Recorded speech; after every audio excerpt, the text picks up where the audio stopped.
Due to the graphic nature of its content, listener discretion is advised. From the halls of Montezuma to the shores of Tripoli, we fight our country's battles in the air, on land and sea. First to fight. On this episode of Cigars and Sea Stories, Mike, Sebastian, and Bennett sit down with Mr. Ryan Hunt, a former soldier in the U.S. Army. Ryan is the founder and CEO of Mountain Up, LLC. Mountain Up is a hat company inspired by and made for veterans of the 10th Mountain from World War II to modern times. Mountain Up can be found at 10thmountainapparel.com or join the conversation on Facebook, facebook.com/10th Mountain Apparel. The Mountain Up lifestyle is about patriotism, adventure, and generosity. A for-profit company with a big heart, Ryan enlisted in the Army in 1998 as a fire support specialist or forward observer, kill, and served his first stint at Fort Drum.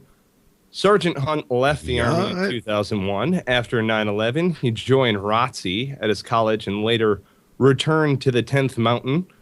After a second tour to the 10th Mountain, Ryan has served at various levels in the military, from leading combat patrols as a platoon leader to company command to officer recruiting to combat advising, which is awesome, to being S3 OIC. Ryan has a graduate degree in business management and leadership from Webster University, along with various credentials and certifications. I hope this isn't too much or too less. Love, Ryan. Hey, man, great to have you. Great to. I swear, you know what? Anything you put on the teleprompter, Mike's going to read. I know, but again, I have to give you the warning, the disclaimer that I am truly, as awesome as that reading was, I am truly a caveman. Well, I see that you obviously switched to the dark side.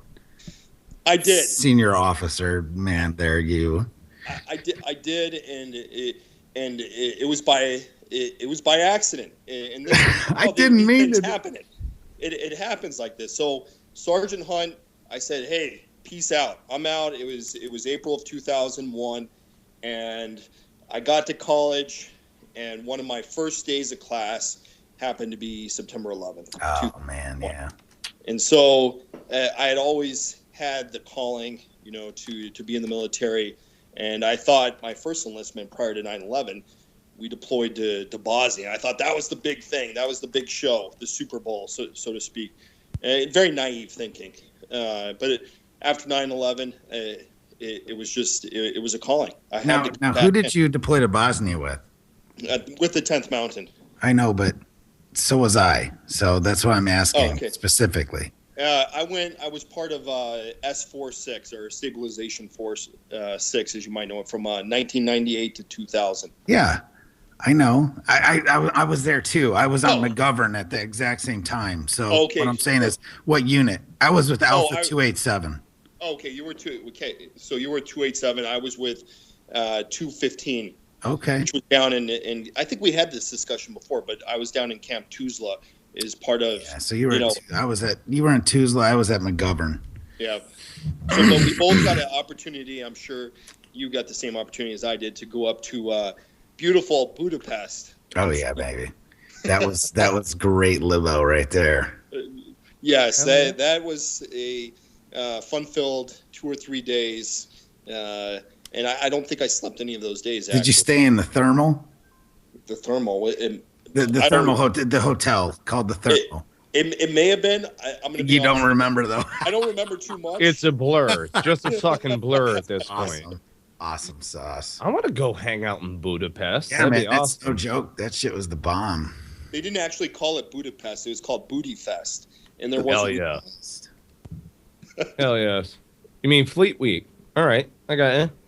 Yes, you were down there in Tuzla. We did a couple stints on the Eagle base as QRF once in a while. Yep. But we were mainly either at McGovern up by Birchco or on Hill 722, which was in Srebrenik. So, yeah, man. That deployment wasn't that bad. No, it wasn't that bad. It was for the most part, that was an uneventful deployment. I think a lot on very uneventful compared to future deployments. Right. So that was a small vacation compared to, what after 9/11 gave to us. Definitely. So where'd you serve post 9/11? My first duty station back after I graduated from college and became part of the dark side was actually at the 10th Mountain. God. So went back there. Yeah, you keep going back there. What the hell? It's the Army's best kept secret. So that it just kind of draws you back in. See, I actually didn't mind 10th Mountain. A lot of people hated it. I think part of it was this, I being in the mountains. Yeah, well, you're not really in the mountains. You're actually pretty far away from the mountains. It's like a 3-hour drive to the Adirondacks. But the cool part is that Syracuse, you go down there, it's not too bad. But if you like outdoor stuff like fishing, hunting, and all that stuff, man, it's like a paradise. Oh yeah, there's a lot to do if you're into all that great stuff. It's right there. And then if you're into just traveling around, you have Montreal, Toronto, Ottawa, Niagara Falls. The magic number is like everything's like 2.5 to 3 hours away. So exactly, and you want to get away. Yes. From Fort Drum if you're stationed there. That would be one of the biggest pieces of advice I would give to any soldier that is going there is get out of the barracks, unplug from the Xbox, and freaking get on the road. Because Watertown is not a paradise by any stretch. So. There's always worse places than Watertown, New York. That's true. I've seen and been to worse, but there definitely if you're there, you're stationed at Fort Drum, you definitely want to get away from that area on the weekends if you can, if you're there. Well, mostly just so you can put on warming layers, because I hear you guys had this big anti-warming layer kind of deal going on. Is there any truth to that? Well, I don't think you're going here with what you're saying, but there is a piece of lore, with 10th Mountain soldiers of how you earn your mountain tab. Was that how you were where you were going with this? Probably not. No, I've known a couple soldiers coming out of 10th Mountain, and they were always complaining about how someone would start yelling at them if they started putting warming layers on. True. There is a pride issue, I suppose, with some of the old timers in particular.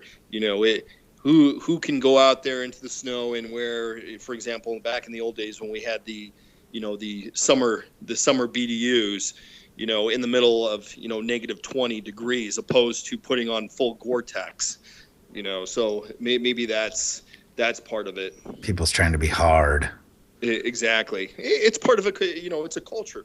It's a cultural thing with the 10th Mountain, I guess, and a little bit of pride. Well, and that culture is, I hear, also heavily shaped by the tactics the Finns used against the Russians in World War II. That is true. That's actually where the inspiration for the 10th Mountain came from. So that's actually right on. Sebastian's our resident Finn. Very good. Yeah, that's true. The Finns kicked some butts against the Germans, and it was their mountain warfare tactics that enabled them to do that. So right on. So Yeah. I gotta ask you though, when you came back and you went to the officer side, what were you doing in the combat advising field? I only asked because I myself was an advisor with the Afghans. So although I did live in a austere environment, my main focus. So let me tell you my whole officer story so we can kind of get a picture of it. So I came back in. I was actually a field artillery officer coming back in. And my whole goal, I guess, or whole thought process was that I would come back in as an officer, serve 3 years, and I would serve 3 years and then I would leave the Army for good. So I would have an opportunity to lead, a patrol or a platoon of guys, and then go off and go into the civilian sector.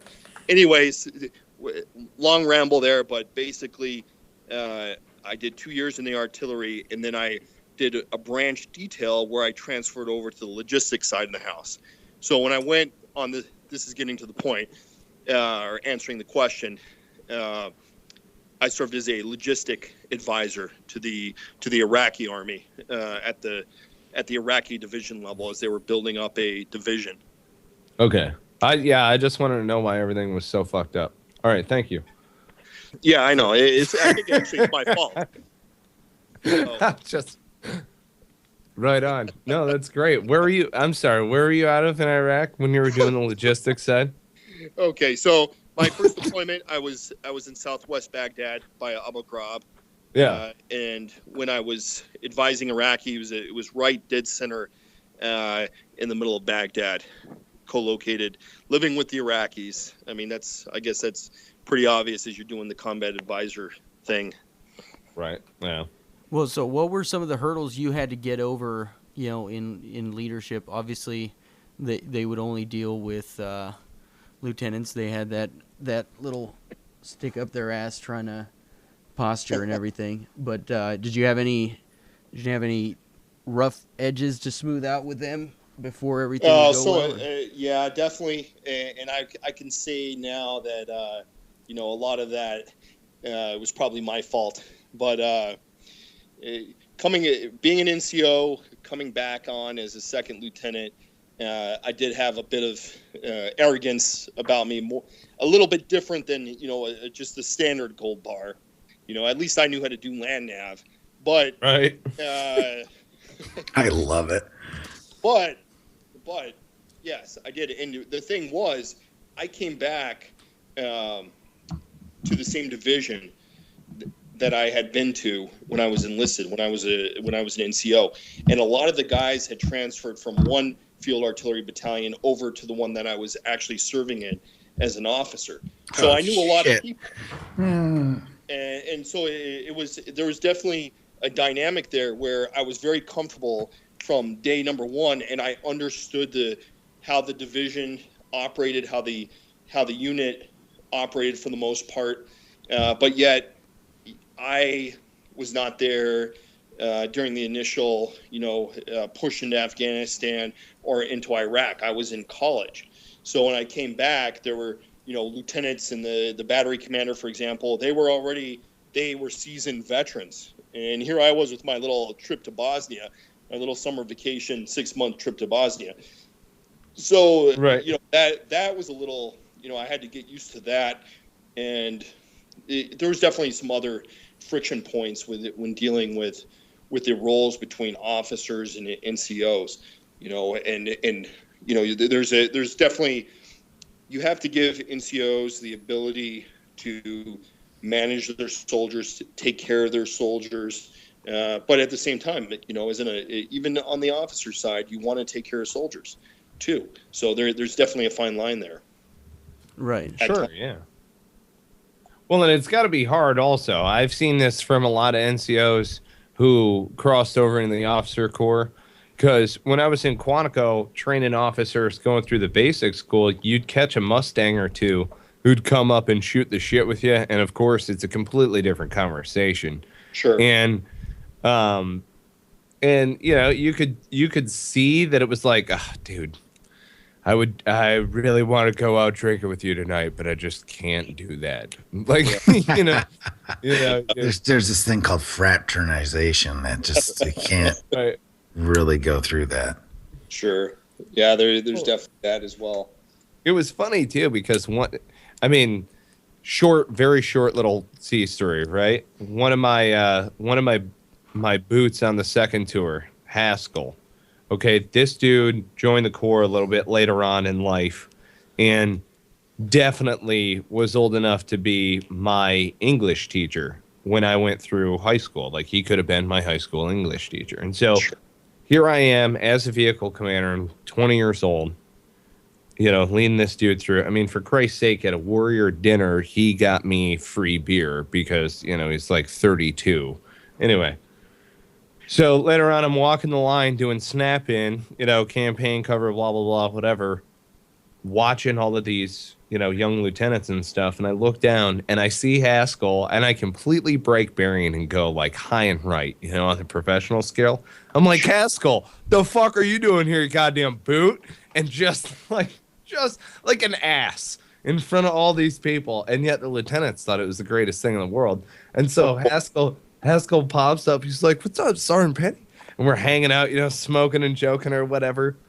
And of course, these kids are, oh, you guys know each other. Get back, snap in. What the hell are you doing? Don't look over here. You're snapping in. Haskell, what's up, man? And it's Exactly. Yeah. It's that whole different dichotomy to it. So, Mountain Up, is that a play off of a competitor name, or is that just basically a term 10th Mountain uses colloquially?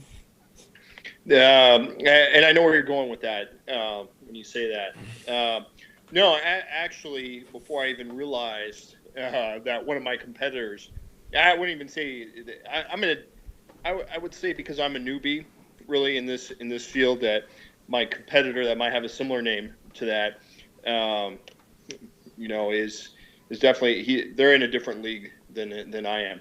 But my play was, we're 10th Mountain, and sometimes you do have to mountain up, which means you have to gather your inner strength and just keep on driving on. And there's been plenty of times in my military career and throughout my life where I've had to mountain up. Right on. Gotcha. So on that note, moving from an officer in the Army to an entrepreneur, how is that skill set you got from serving now serving you, where you've had to mountain up while running Mountain Up? I think the skill sets and some of my prior assignments have definitely contributed to our rapid success, for sure. I had an opportunity where I was part of an Army pilot program,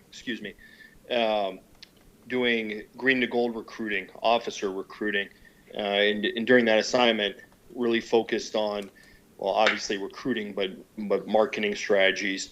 One of our techniques was using Facebook or social media, where my team realized over 800% increase in officer contracts from enlisted to officers. So that assignment in itself was huge in shaping Mountain Up, really, and giving us some of the initial success that we've had. We're in the early stages right now, quite frankly. We've been around really for about a year. We're coming on our first year anniversary, and for the first 6 months, we really didn't even sell hats or anything. We were really focused on building a social network, not only on social media, but also with different veteran organizations and people. It's an awesome elevator pitch you got there, broski. You like that? I just solid. I pulled that out of my butt. So there it is. Awesome. Well, hey, when you're a subject matter expert of your own pitch, you can start ad-libbing it pretty good. I try. So I got you guys. I got the tingle. The goosebumps were coming up and everything. No, I'm just checking out your site. What I like doing every once in a while when we have guests on and stuff, especially ones who have shopping packages and stuff. It's fun clicking around on the site. You creep their site while you're talking to them on the radio. Stalking. I mean, I stalked you before. Don't get me wrong. So I'm liking this wood carving that you've got for the 87th Infantry Regiment. Sure. Right on the front page. I might have to buy one. Oh, don't buy one. Let me send one to you. Oh man, I would love it. Definitely. Since that's my my old regiment there. Yep. Send me your contact, your address, and whatnot, and I'll get one out to you. Awesome. Monday. I will. So yeah, man, you got some good stuff on here. I like it. Yeah. We're trying. We're it's an evolution, but we're really focused on hats and really bringing high quality, ball caps or tactical hats, as you can see from our website. And we've started. The natural tendency for me was to start with 10th Mountain. I mean, we're mounting up, but as we move into the summertime, we'll be expanding out and kind of moving into other divisions and then other units. Right. We want to provide stuff, good quality stuff that is hard to come by, that people want, not just something that's cheaply made, but high quality goods. I see this patch. I'm looking at your motivation patches or the morale patches, and the one it's got the second. Panther? It's got the second brigade symbol in the middle, and that's the University of Mogadishu class of 1993 on it. Because that's one of those things that a lot of people don't know that. Everyone always, with the whole Black Hawk Down thing, everyone always thinks of the Rangers. Exactly. But at the end of the story, they don't even tell it, but a bunch of guys from 10th Mountain went out and helped go get them. Sure. And that's true.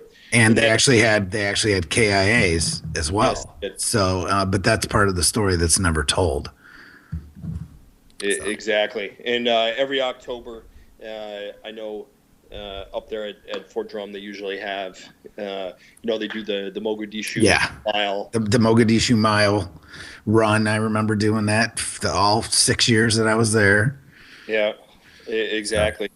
So that patch was quite a few veterans from Mogadishu came online with me, and they really asked me to make that patch for them. And it's really cool. So we did.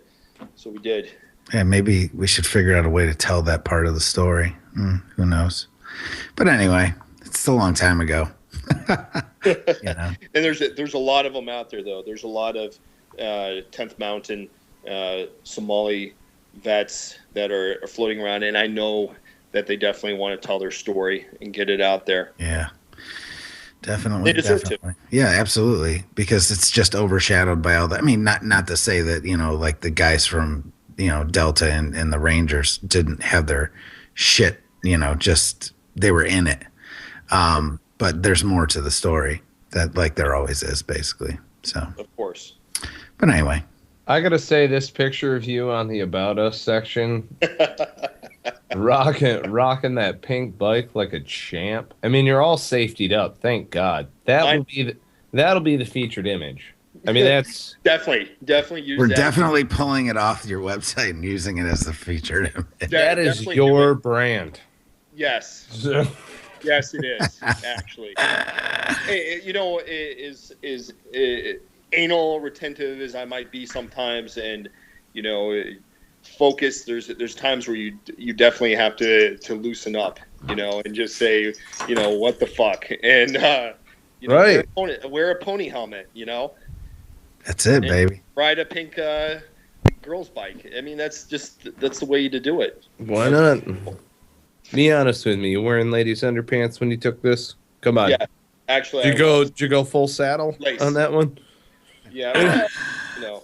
Just throwing it into the mix. That's you know what I awesome. mean? You're splitting the moose knuckle and leaving stains. That's what I do. No? Nobody else? The wife doesn't get happy when I do that, but sometimes it happens. Right. Right. Sorry, baby, it was game day. What the fuck does that even mean? Exactly.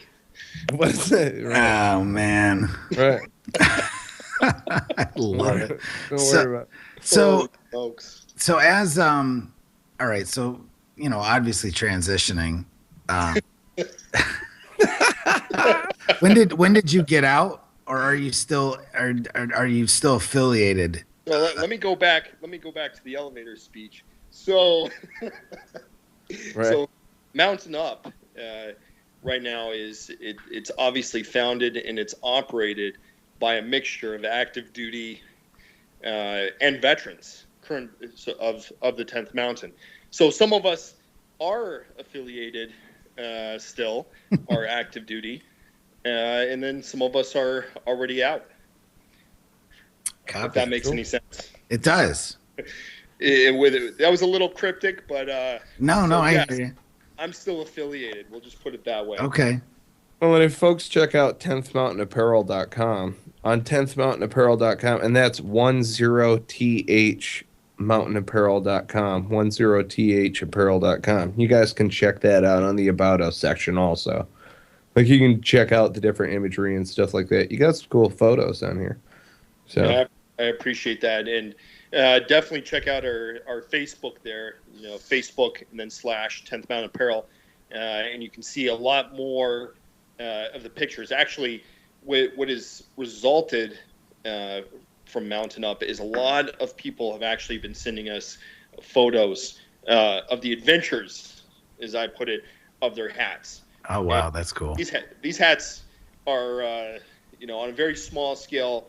They're global. They're all over the place, and it's kind of exciting. I really get a kick out of it when customers send us photos of the hats, anywhere from Afghanistan to West Point to Fort Drum to NTC. I received one today actually from the National Training Center, and it was an OC, and you could tell he was out in the middle of the desert, and there he was with his Mountain Up hat with his next to his Hummer there.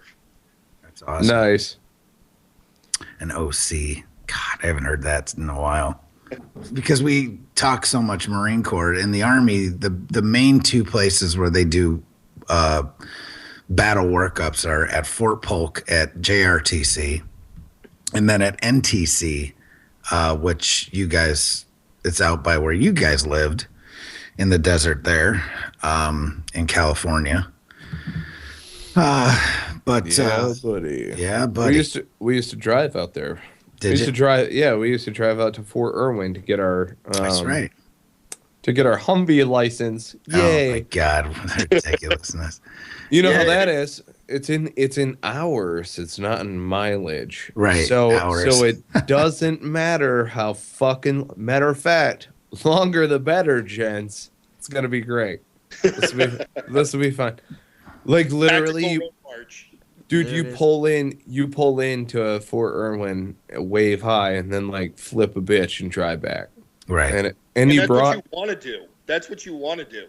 Right. You want to drive there, flip a bitch, and get the hell out of there. Oh my God, that well, place. I mean, we're going back to 29 Palms though, so it's not exactly like we're going. Right. You're going back to fucking paradise or something. Right. You show up in 29. You're like, oh look, more desert. Sweet. Awesome. I know the stint that we pulled at NTC doing train up to go to Egypt. All I know is that it fucking sucked. Because we were light infantry out there humping around in the freaking desert, and basically we were one of the first units that was using javelins in the Army, and they were putting us up on these ridge lines basically to just take out the armor as they were coming through draws and whatnot. So they were using us quite effectively, but it was like, holy shit, just getting out there was ridiculous. Yeah, definitely. Because we had mobility, zero. It was just our feet. A lot of guys that come out to NTC, from what I've been told, they should be using the javelin more. They don't understand the true power. We tore some shit up with the javelin out there. Exactly. I mean, you, especially as a light guy, moving around those ridges, like you were saying, setting up a nice OP. Yeah, you can sit there and pick off. Just tear them up, because by the time we would launch off like 4 or 5 javelins, we'd be up over the ridge. They couldn't even react. It was asinine. It was cool. It was fun. A lot of fun, but it did suck. So. Yeah, definitely. I remember first time 4 or 5 javelins. Yeah.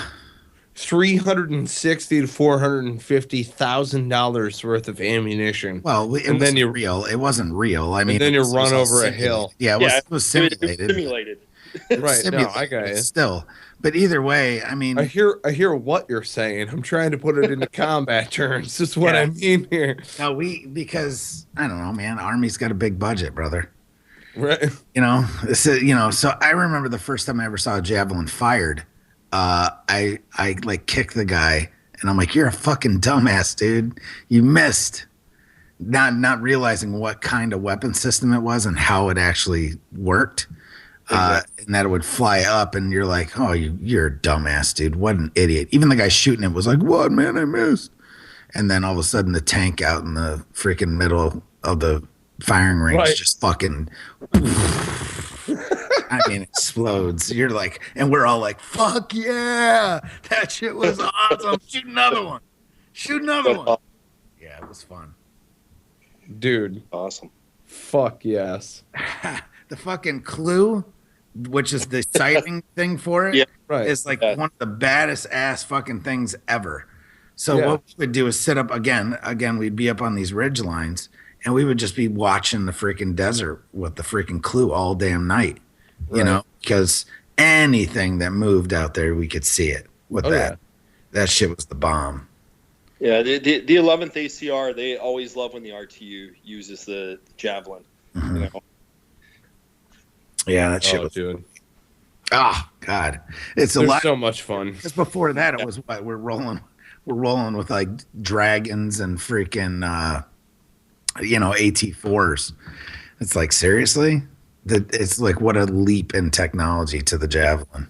Well, you get as a light guy, you got to do something, to try and equalize something. Exactly, equalize. Yeah, but don't forget the toe also. Oh well, the toe. The toe was a pretty sweet, extremely impressive piece of gear. Even though it's wire guided, it's still badass. Yeah, it's sick. Man. The Army didn't use them, at least not when I was in. So one of the reasons why I think it's cool also is like you can shoot from the moving, across the open desert, and of course, it is wire guided, right?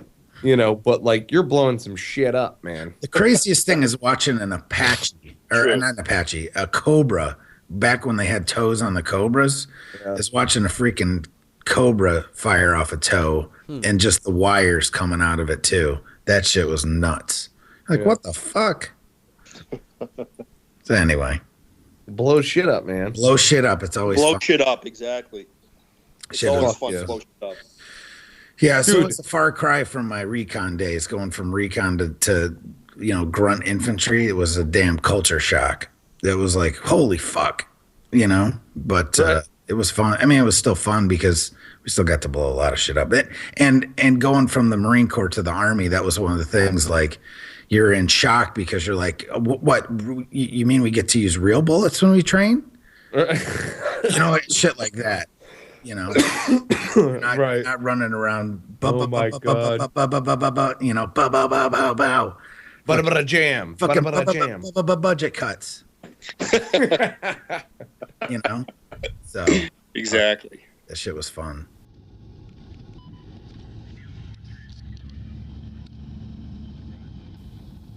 Cigars and Sea Stories is proud to support and sling Counter-Strike coffee. Counter-Strike coffee, I want you to know, is meant to be drink black. Now, I myself love coffee. I'm a big coffee drinker. I went away from black coffee for a little while. Needed the cream and sugar when I was rocking it with the generic blend. Counter-Strike coffee brought me back into the fold in a huge, huge way. They do a great dark roast. I'm a big fan of napalm. That's my fave.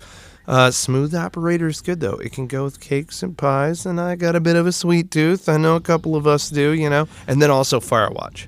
I mean, Firewatch, that's going to be the kick in the ass that you need in order to get your day going the right way. You know what I'm saying? If you haven't already done so, check out counterstrikecoffee.com. Use promo code Cigars and Sea. You will get 10% off. Again, that's counterstrikecoffee.com.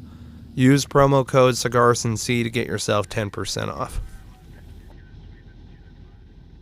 Hey, so back to Mountain Up real quick.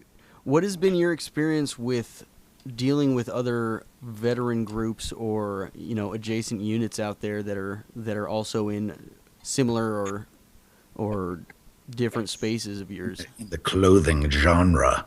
Sure. Well, not only that, but anybody you come across. I mean, I think overall we've had a really great response from other veteran groups, from different units that are actually in the 10th Mountain, and various veteran groups and veterans across the United States. We've had a really good response from them.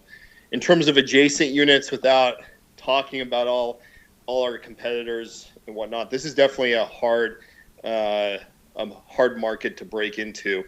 And so really, out of all the different military apparel, without naming them, I really think of only one company comes to mind to me that is a potential competitor. The other ones, they're well established and they've been around for many years, for over a decade. For example, Ranger Up. I have nothing but respect for that company, and they've created a model for this. So they're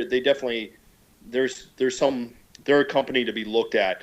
To Article 15 with Matt Best, same thing there. They've created something very dynamic. Now there's some other companies that are floating out there, and I won't name those ones. The one, for example, I might think is a competitor of mine, and all I think is I make better stuff. I buy their stuff so I can look at it. I'm looking at one of their hats right now, for example, and I'm pretty smug about where I stand in terms of the quality that we're pumping out here. We're not trying to make a cheap $10 hat here. We're trying to make something that's going to be a gentleman's hat. So, nice, that's like Duluth Trading Company style. Sure. Yeah, and I had a veteran send me a video, which is kind of funny. And it's on my Facebook right now, on the Mountain Up Facebook, I should say. And if you scroll down there, you'll actually see this video. It's about a 10-minute video from one of our customers, and he actually compares what we'll call the other company's hat to my hat, and he does a very good comparison. So he sent it to me. I had to post it on my Facebook, when I saw this video. Oh, of course. Awesome. Hell yes. Now, did you awesome. post it on your personal page? No. The Mountain Up page. It's on the Mountain Up page. So, Facebook.com/10th Mountain Apparel. It's on there. And this young gentleman does a great job in really comparing and contrasting the Mountain Up hat versus what we'll call the other guy. Gotcha. And what's kind of unique, I see it. Got it. Found it. Yeah, found it. Wait, what's kind of unique is the other company, and I'm doing air quotes. They actually, and so we're not really at war here, but this is America. America is great. Oh, like it says, and we're able to competition compete. makes America great. Vote for me for president? No, not really. But but the owner of the other company that this guy was doing a comparison of is actually a 10th Mountain veteran too. So just great stuff, actually, even from our competitors. That was a long-winded answer to your question, but gotcha.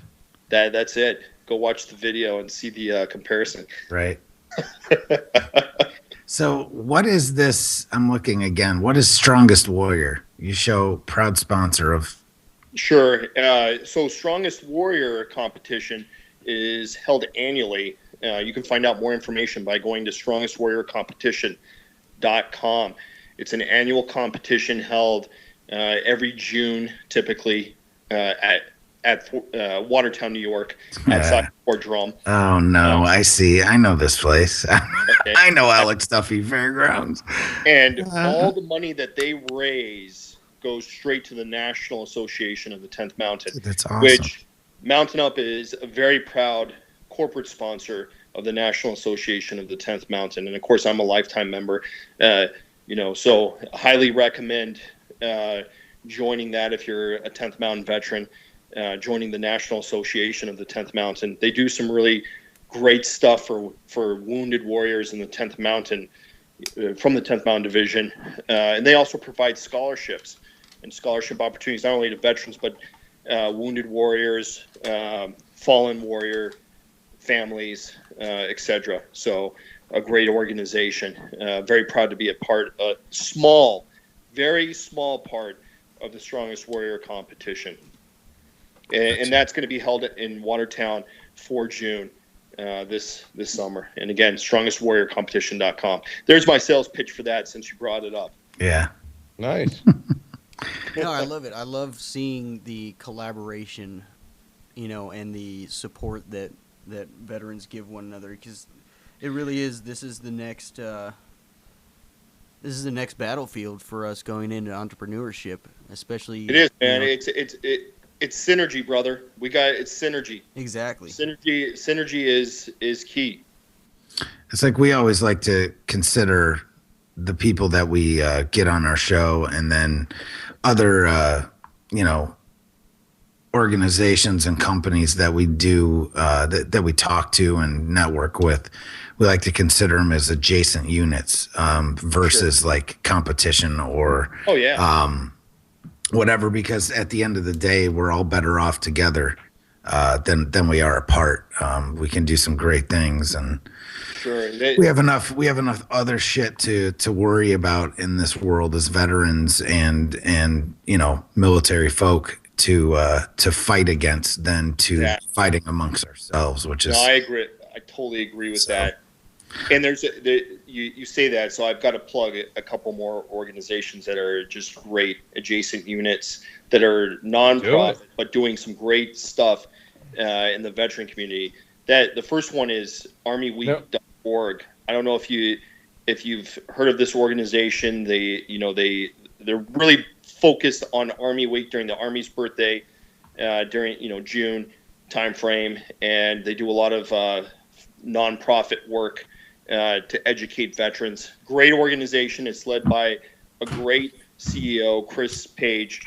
There's another one which is Empower Our Vets, and another great organization. But enough of that. One last plug. There is another company that's up and coming. You talk about adjacent units, and one of my friends, he's starting a business called Captain Wholesaling, and it can be found at captainwholesaling.com. And this is just another veteran that's emerging into the market, trying to do some great things, and also trying to bring together veterans and kind of lead them forward. So a lot of great stuff. So a lot of great stuff going on. Synergy. Hell yes. Well, I mean, hell yes in a huge way. Just shut me up if I'm talking way too much. Just shut me up. It's great. I've been drinking Dos Equis Amber all night, so Well, I don't always drink beer. I don't always carry a gun. Just kidding. Just kidding. Yep. Keep calm and mountain up is what we say. Right. Oh, good God. See, this is one of those episodes when I realize my calling in the world, besides being a peer support specialist for veterans, is bridging the gap between the Army and the Marine Corps. And you know what I'm saying? Bringing alcohol. Well, just besides alcohol, because that always bridges the gap very well. Dude, I have told you time and time again, I don't swing that way. You don't swing that way. Okay? Like, I have told you. It's still fun to bring guys, Marines and Army folk together to commiserate and freaking collaborate and stuff. It's fantastic. Jocelyn said it best when we went to the National Guard facility here near RDU. Right. Well, how'd you put it, Just? Well, it was like being at like a cousin's house or something. Yes, I remember you saying that. Similar posters on the wall, similar feel, but it was just a little different. Like family pictures that are very similar to each other. One thing I gotta say, who uses a French word for bathroom? Latrine. Come on. Right? Latrine. Instead of the head. It's a head. It's a head. It's a head. people are like, why do you guys call it head? I'm like, because you take a shit off the front of the ship. That's why. They're like, are you serious? And I'm like, yeah, the captain used to live in the back, and he'd make everybody drop a deuce off the front.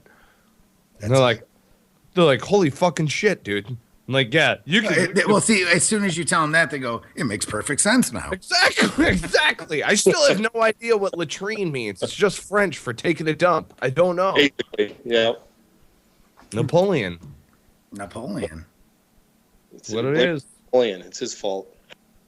Wait a minute. I need to go back 1 second and correct myself. It was L'Enfant, right? Who came in and did all the crazy shit with the Frenchie shit with the U.S. Army? Yes. Sorry. I don't mean that. No, it's Lafayette, but... Lafayette.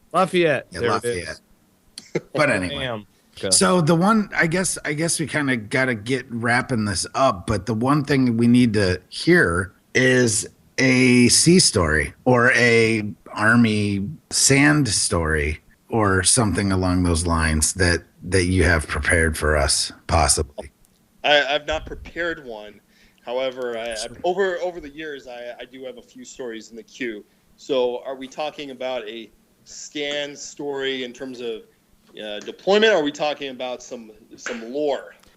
Like, everything was great until she had a dick. You know, I mean, like, whatever. So, okay. So I'll give you a story, and we can say that, you know, I'm not saying it's me, allegedly. Allegedly. That's all you got to say. Allegedly. So, no shit, there I was. Just a young private, impressionable, you know, and I had been assigned to the most glorious division in the Army, or so I was told, which was 10th Mountain Division. So here I was, slick sleeve, both sleeves, no patches, because I was a private. I had no idea. Do I put the 10th Mountain patch on? Do I just put the 10th Mountain patch, has the keg with the bayonets, essentially, the cross bayonets with the mountain tab over it? I didn't know. Do we go to a mountaineering school to earn this patch? And granted, this was before 9/11, so it adds some context to it. So it's not a combat patch, but how do you earn the tab? So there I was. I was allegedly there I was, and at the replacement, and me and my roommate, two young privates, we walk into the day room, and there's a bunch of sergeants in there looking up at us, wondering, probably like we had a dick growing out of our foreheads. And, we said, sergeants, of course at parade rest, because we were just fresh out of basic training in AIT. Sergeants, when are we going to mountaineer school? When will we earn our mountain tabs? And it allegedly came out of my mouth. This was many years ago. Over 18 years ago. And the sergeant, one of them, looks up. And he's like, I'll tell you what, privates. You're going to earn your mountain tab tonight. And both of us, wide-eyed, we were excited. We're going to earn our mountain tab tonight. I can't believe it. God. He says, I'll tell you what. I'm going to call you a taxi. And you're going to go down to Watertown there. And you're going to go into the convenience store, get a couple 40s, go behind the convenience store there, and pound the 40s. Then I just want you to walk down the street, and I guarantee you, by the end of the night, you will earn your mountain tab. And so we will climb to glory, as they say at the beautiful mountain. We will mountain up. We will definitely mountain up tonight, is what we were saying to each other. And so we hopped in there, and boom, we were off. We went to the convenience store, got the 40s. Boom, like gangstas that we thought we were. Went behind the convenience store, pounded the 40s, walked out into the street, and not 100 meters down the street, a car full of girls started honking at us. And, of course, we're like, whoa. We start screaming back. We're privates. Fuck we were yeah. horny. So we were screaming. And so they stopped the car. And they screamed, where are you guys going? And, of course, allegedly, I said, we're going wherever you're going, honey. And sure enough, they open the door. There's another guy in there, and we jump in. There's 3 girls now and 3 guys. There's a cooler in the back seat. They open it up, and that's all we saw was the beer. So we grab a beer, and there's this drunk guy in the center. We're like, hey, what's your story, man? And all I go, I'm a ranger. And, of course, we're privates. So he says he's a ranger now. We're in 10th Mountain. Now we got a ranger in the car. We're like, woo! Holy smokes. And I'm pounding this beer. I hope this story's not boring you. No, go ahead. And my eyes, from pounding the 40 and this other beer, I start focusing in. And I realize these are not average girls. These are what they call cows. Yeah, they're mountain. They're mountain girls. They're mountain girls at Watertown. The mountain girls of Watertown, exactly. So they make them in a few different sizes, kind of like our shirts, So they start at 3X and go all the way up to 8X. Yeah, XL. So there's not a lot under XL. Yeah. So when they say climb to glory, there's also another salute, and it's climb on Gloria. So just to picture, what that actually means. And so that night, I won't tell you all the gory details, but what I will tell you is that night I earned my mountain tab and I climbed on Gloria. You gotta love the guy in the background. Yeah, exactly. Laughing in the background. I really appreciate you guys letting me come on and give my little elevator speech there, but also share some good stories. It's meant a lot, definitely. Hell yeah. But I hope you guys. I wish you guys the continued success in what you're doing. I like it. I really do. Awesome. At the end of the day, too, we'll stay in touch so we can follow up and do different postings and whatnot to follow up on stuff that you got going on for you and vice versa, and then probably have you on the show again at another time, and just we like to stay connected as adjacent units. Sure, and I mean that's definitely what we want to do, and the more we share each other's stuff, or I share your stuff, for example, that increases our, especially on social media, that it's all about reach. Absolutely. How many people can we reach out and touch? It's true. So let's Words, definitely not do deeds. that. Wait, deeds, not words. Deeds, not words. Deeds, Reach out not and words. touch 'em. Exactly. Hell I yeah. love it. Yeah, hey brother, make sure that you send us some of those links also, so that way we can throw them in the show description. Oh yeah, definitely. And get those to our listeners as well. And listeners, if you haven't already done so, check out 10thmountainapparel.com. That's 10thmountainapparel.com, 10thmountainapparel.com, and get all your 10th Mountain Apparel. Hey, look at that. Yeah, that's beautiful. Thank you. And what I'll tell you, all your listeners, is if you do decide to go to our website, 10thmountainapparel.com, and you see some cool stuff that you want to buy, use discount code at checkout, GOOD, GOOD 10. Very simple. Get 10% off. So we definitely appreciate being on the show, and we appreciate the listeners and the customers. So mount up. Thanks, man. That's great. I appreciate it. Good 10. Good 10. Good 10 is the discount code, and that's good for 10% off. Right on. That's awesome. Cool. Well, hey, folks, subscribe, rate, review the podcast. You can find us on iTunes, Stitcher, Player FM.